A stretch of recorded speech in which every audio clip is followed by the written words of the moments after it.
একটা মজার ঘটনা শোনায় আপনাদেরকে। সহিহ বুখারীতে এসেছে, রমাদানের শেষ 10 দিন, দ্য লাস্ট 10 days অফ রমাদানে তিনি এতেকাফ করতেন। তো এতেকাফ অবস্থায় স্ত্রীরা এসে রাতে দেখা করে যেত, জরুরি কথা আলাপ থাকলে সেরে যেত। একবার রাতে সফিয়া বিনতে হুয়াই ইবনে আখতাব রাদিয়াল্লাহু তাআলা আনহা আসলেন, ওনার স্ত্রী। কথা হলো এবার ওনাকে একটু এগিয়ে দিবেন, মসজিদ থেকে রাসূলুল্লাহ সাল্লাল্লাহু আলাইহি ওয়াসাল্লাম বারান্দার দিকে পাশ দিয়ে আসলেন এগিয়ে দেওয়ার জন্য। ইন দ্য মিন টাইম হঠাৎ দুইজন আনসারী সাহাবী পাশ দিয়ে হেঁটে যাচ্ছেন।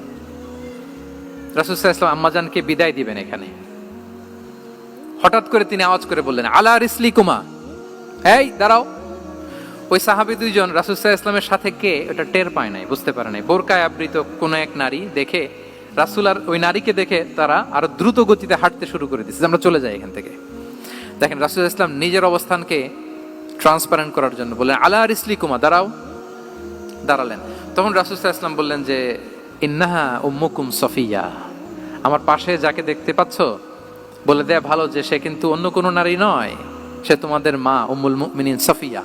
সাহাবারা বলে, সুবহানাল্লাহ ইয়া রাসূলুল্লাহ, ইয়া রাসূলুল্লাহ, এ কেমন কথা? আপনি কেন আমাদের কাছে জবাবদিহি করতে যাচ্ছেন বা ক্লারিফাই করছেন? আপনার পাশে কোনো নারী এত রাতে যদি দাঁড়িয়ে থাকে, তিনি তো আমাদের মাদের মধ্যে থেকেই তো একজন হবেন, কেন আপনি বলতেছেন? তখন রাসূল সাল্লাল্লাহু আলাইহি ওয়াসাল্লাম বললেন যে, না, ইন্না শাইতানা ইয়াজরি মিনাল ইনসানি মাজরাদ দাম, শয়তান মানুষের রগে রগে চলাচল করে। ওয়া ইন্নী খাশিতু আই ইউকযিফা ফি কুলুবিকুমা শাররান, আরেক বর্ণনায় আছে শাইআন, আমার ভয় হয় হয়তো শয়তান কোনো সন্দেহের উদ্রেক তোমাদের হৃদয়ে ঢুকায় দিতে পারে। সুবহানাল্লাহ। এজন্য আমি ক্লিয়ার করে দিলাম, এটা আমার বউ, আমার স্ত্রী, তোমাদের মা সফিয়া। দুজন সাহাবী যদি চলে যায়, এমন হতেই পারতো বাড়িতে যে একজন আরেকজনকে জিজ্ঞেস করতে পারতো যে, আচ্ছা নবীর পাশে যে কালো বোরকা পরা মহিলাটা ছিল দেখছো না, এটা কে?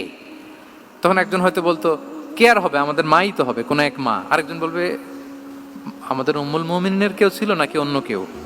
এরকম একটা হুট করে সন্দেহের উদ্রেক মাথায় আসতে পারে না যে ওনার স্ত্রী ছিল না অন্য কেউ ছিল? আসতে পারে কি পারে না বলেন?